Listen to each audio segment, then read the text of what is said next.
like, you know, live with a bunch of roommates. Or there was, you know, there's a bunch of other ways you can make it happen. And essentially none of those.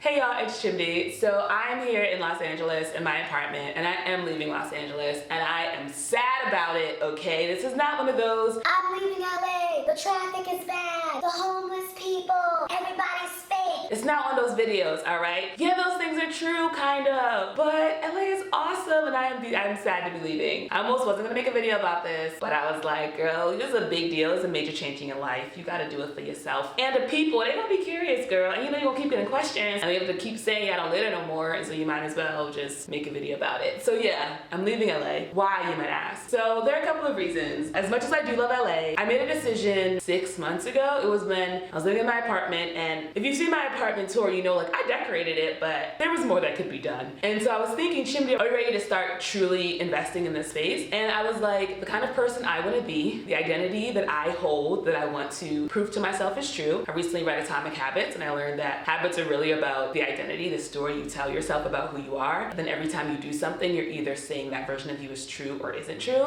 And habits are about basically doing what you want to be true about yourself so your identity can be strong. So what I want to be true about myself, and what is true about myself, is that I'm someone who likes to move around. I grew up in Maryland, so I really spent all of my 28 years of my life all in the state of Maryland, which is wild, but our family did move around a lot. I was never that kid who like spent all 25 years in their family childhood home. That was not my story at all. And then when I first started traveling internationally, and I just genuinely love, that's a thing that I can say, when I first started traveling internationally, I did it with remote year, where literally every month we were packing our stuff up and moving. I was like, if I want to redo that and say packing my shit up, then I just bleep it out anyway, so it's fine. Packing our up and moving to a new country, and so I got very, very used to moving, and while by the end I was over it, I did love it, you know, and I love being able to see so much so quickly and always just have something new to explore and experience. When I told people I was moving to LA, they were like, what, you're gonna move to LA? And I was like, I promise, moving to a different part of America after doing remote year is going to be very easy for me. And as I talked about in my Change Your Personality video, I basically became a different person when I moved to LA. I became someone who was extremely sociable, extremely relational, as a friend recently described me. I had a friend say to me, what I really like about you, Chimdi, is like, when you make plans, like, I know you're actually gonna show up to them. I heard the flaking was bad in LA, and I've experienced it a little bit for sure, but literally just the fact that I'm like, yeah, I'll be there, and then I show up is its own mark for me in the city. And so as a result of the way I am as a person, I have been able to truly prosper in LA in a year and a half. I did research that said it takes people about 2 years before they really start to like LA, because that's when you kind of find your community. I would say within 8 to so months, I was doing a lot of work in that space and was feeling pretty good. And then now here in a year and a half, I feel like I have a pretty solid friend group of people, and I'm like having to like pick between birthday parties on the same day kind of stuff, which is genuinely such a blessing. And it honestly makes me wonder, because I feel like I'm so loving about LA, and I'm realizing if you don't have my personality type, actually might not really be for you, because I literally have a YouTube channel and I love going to parties and making friends, and I feel like not everybody has that same energy. But yeah, as a result, I've been able to really prosper here, and it's been great. But part of my identity, I think of myself as someone who goes to new places. Like, I want to be the kind of person who can say, yeah, I spent a year and a half in LA, I spent a couple of years in New York, I went to Paris for 6 months, I went to Mexico City for 3 weeks. I wanted to live a life where I'm constantly tasting life and seeing what life has to offer and putting myself in situations to have more than a superficial experience there. It feels like I've just decided this now, but this isn't true. Like 6 months ago, I thought about this and I was like, Yeah, girl. you want to spend a year abroad in Mexico. You want to like live in New York and Paris and London and Budapest and Berlin and all these places. Of course you're not gonna paint an accent wall, girl. Start packing your shit. And that's where we are now. So there's other stuff going on as well beyond just the fact that I want to travel. Part of it is that I just quit my job. So if you've seen my now 2 videos, I'm actually editing follow-up now, about me quitting my job, you know that I lost my salary. Losing isn't the right word. I chose to forego the salary that the Lord was giving me through that nonprofit. And now, what are we gonna do for money? When I first was thinking about quitting my job, and I think, you know, it's all up in those comments, people are like, but I have bills. But what are we gonna do about these bills? You know, that's real. And so when I first decided to move, this was, you know, still a while ago, the lack mindset was much stronger then. I was really thinking, you won't be able to afford to live in LA without having a full-time job somewhere. Like, it is not feasible. So you need to come up with a way to either either get more money or to leave. Or like, you know, live with a bunch of roommates. Or there was, you know, there's a bunch of other ways you can make it happen. And essentially none of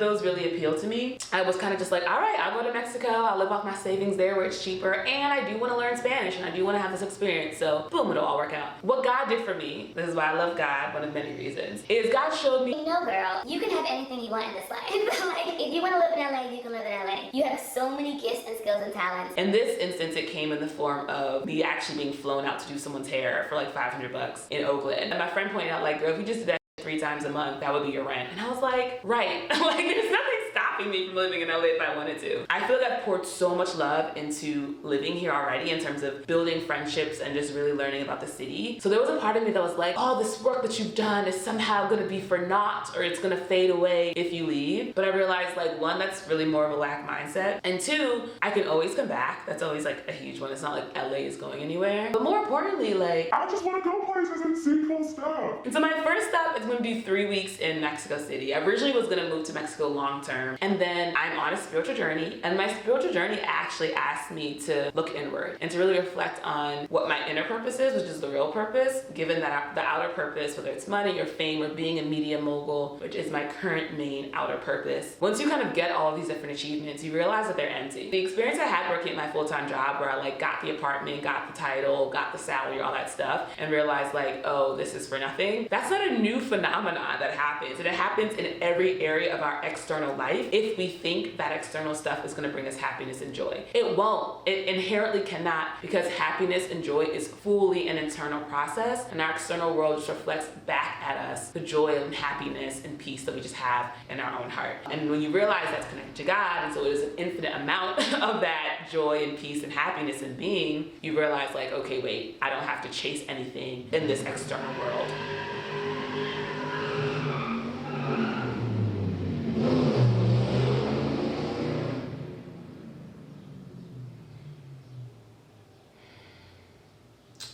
As I was saying, so once you realize that, you can make your outer purpose subservient to your inner purpose. And right now, my inner purpose is very much a relationship with God. Like, that's my #1 thing in my life, is like me and God and us getting closer. That journey has recently put me on, is on a journey towards healing my trauma. So we're gonna get a video about that soon, don't you worry. This is something that Thomas Hubl says, who I adore. He talks about how, like, when you're sitting in a room with people and everyone's having a good time, we're all laughing and friendly, there's all this love there, that's the affect of love. You already love each other. You already have that joy and that friendliness and all that with each other.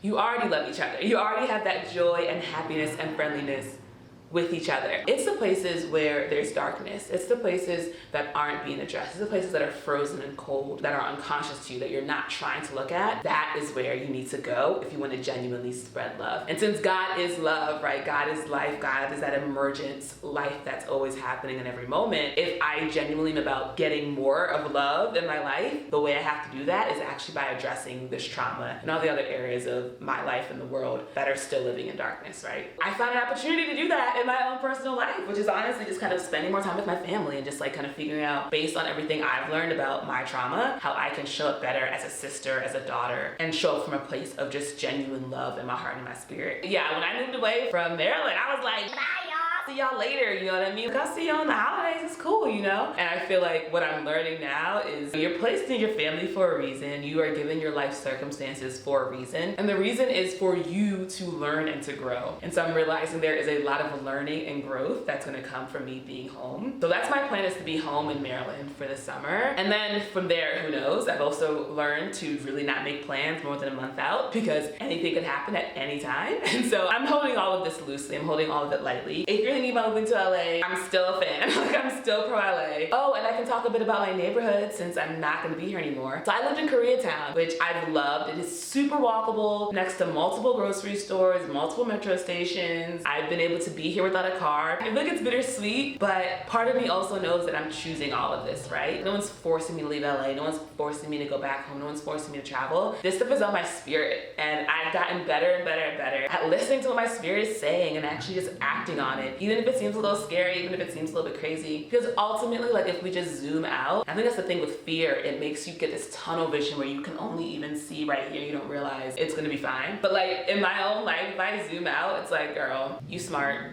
you're cute, and you're tall. And we haven't started talking about skills. We haven't talked about your live video editing skills.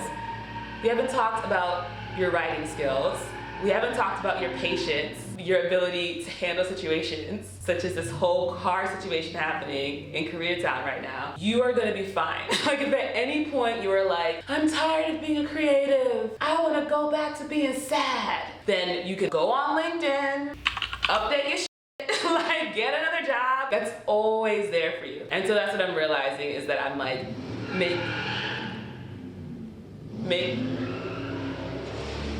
making this choice because I want to be making this choice. I just had a friend come visit because she was looking for different neighborhoods in LA, and she came to Koreatown and we met up, and she was like,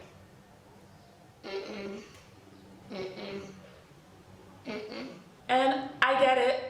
It's not for everyone. It's a little hectic, but I loved it. I won't move back here.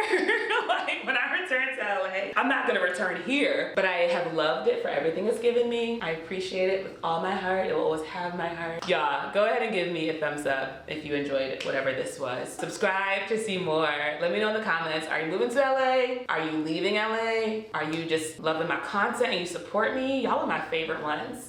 Who are just like, yeah girl, you know I watch your content. I'm like, thank you, it means so much.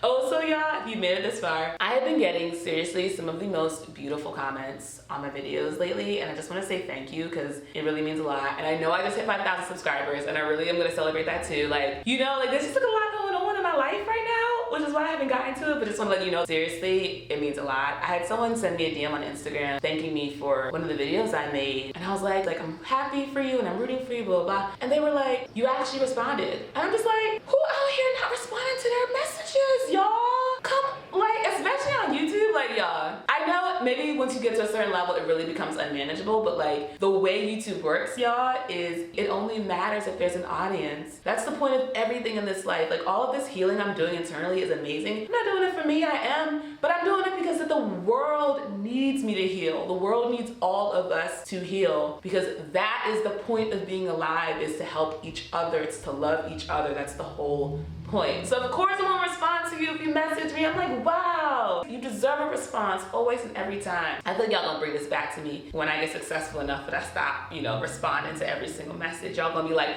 remember that video she made and she was like, you deserve a response? Oh, Chimpy Hollywood now. also I had someone call me Hollywood. And part of me was like, I know that's bad, but another part of me was like, I mean, I do have a YouTube channel. You should know about my personality kind of based on some stuff like that. Like, I really love attention and I care about like view counts and Anyway, bye y'all.